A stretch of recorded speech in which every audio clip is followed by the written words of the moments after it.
Well, it is a real delight for me to be in the kitchen with Chef Michelle, who is the pastry chef for not only Paley's Place, which is where we're at, but for the whole chain of restaurants that are owned by them. Imperial and the Portland Penny Diner, and then here at Paley's Place. Nice. Now, we have a treat today because, you know, you're going to be making something. First of all, tell us what you're going to make. We're going to make a Meyer Lemon pudding cake. Really simple, but when you have beautiful Meyer Lemons, it's a great way to showcase their floral. And that's so true, and they're one of the, I think, one of the best tasting lemons. They're just delicious. So this is going to be a real treat. So what do we have that we're starting with? We have some beautiful Meyer Lemons and cream and milk, a couple eggs separated, sugar, butter, flour, and that's it. And what is the first step then? The first step we're going to do is we're going to cream our butter and our sugar with some Meyer lemon zest, and rubbing the zest in with the sugar will really release a lot of those oils, so we'll get the beautiful perfume. And right before you start that, Michelle, you bring these actually in. They're not something that you get locally because we don't grow lemons. Right. As far as I know, I don't think there's a commercial provider of local citrus fruit here, but we do bring them in from California. Nice. Mm-hmm. And there are ways, while you start that up, you know, there are ways you can grow a lemon tree here. You just have to have a greenhouse or, you know, someplace in your house that has a good southern window to grow them. But I know that I have a huge one. I know the producers of the show have a nice one that they get a lot of lemons from, so they could even make this recipe from fresh lemons eventually if you're a gardener that does that. Yeah, if you're just going to make it for home use and you only need about 5 or 6 lemons, I think that would be a great idea. So now what are you doing with that one? So we're zesting.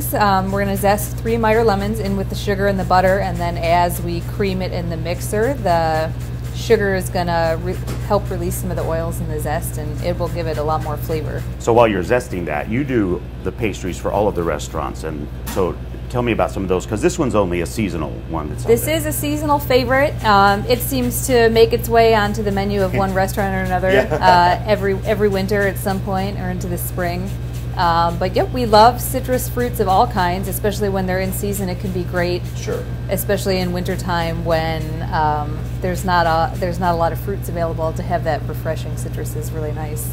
And so what are some of the other recipes of pastries that you put on there? Or what are some of the other things? Well, right now we have beautiful rhubarb that we're getting in from Oregon. So we've got a wonderful cheesecake that we pair with rhubarb here, and we're baking a lot of pies up at the Imperial.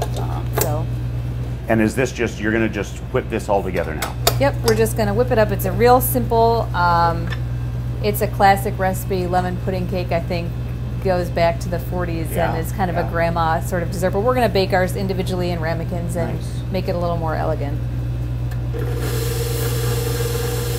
And so we're just going to cream together the butter with the sugar and the zest until it's nice and fluffy. And then we'll add in our egg yolks and our flour. And then we'll whip the egg whites separately, fold it all together, and it'll go into the oven. And then we'll just add in the egg yolks.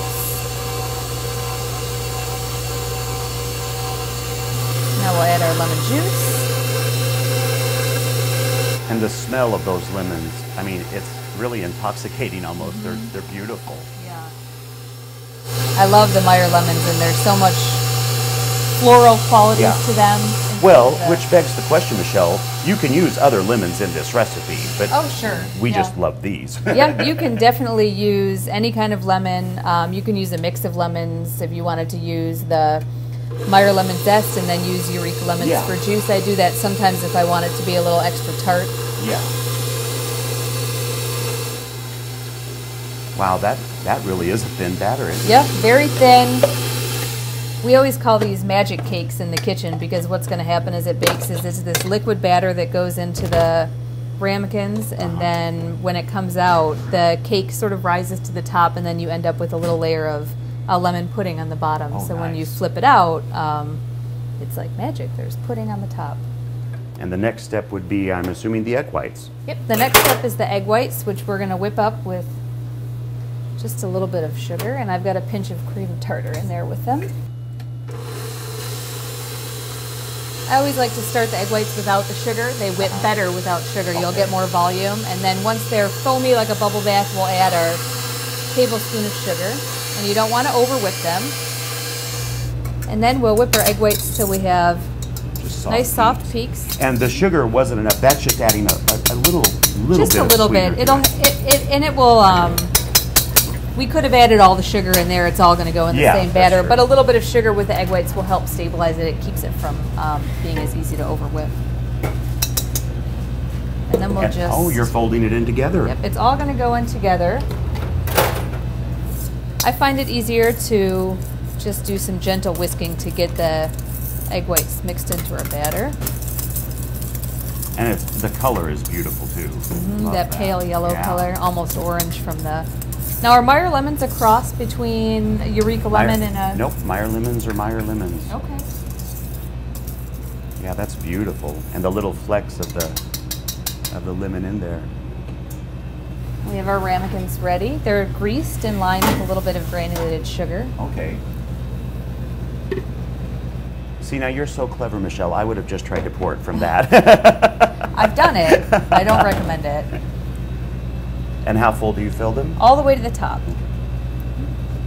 They don't rise too much in the oven, but they look a little bit like a souffle when they come out. So they'll puff up and then they'll sink back down.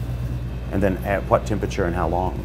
350 degrees in a water bath. So we're going to add some hot water just to come up to the halfway up the sides of the ramekins, and they'll be in there for about 30 to 35 minutes.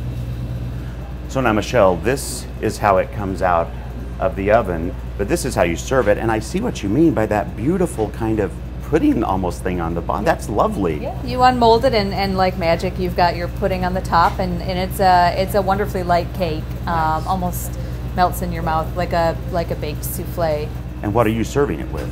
We love to serve it with seasonal fruit compotes, or a lot of times we'll put up berries from last summer. Yeah. We'll either freeze them or put them up in jars, and then we can use them all winter. And this is a blueberry compote, which I'm partial to with lemons. Yeah. Well, listen, if you want to make this yourself, you can go to GardenTime.tv. We'll have the recipe for you there, or you can really give yourself a treat and come to any of the restaurants that are owned by Pele. And what are those restaurants? We're here at Pele's Place, and then also the Imperial and Portland Penny Diner downtown. So thank you so much, Michelle, and I guess you. I'm going to have a little bit of a treat now.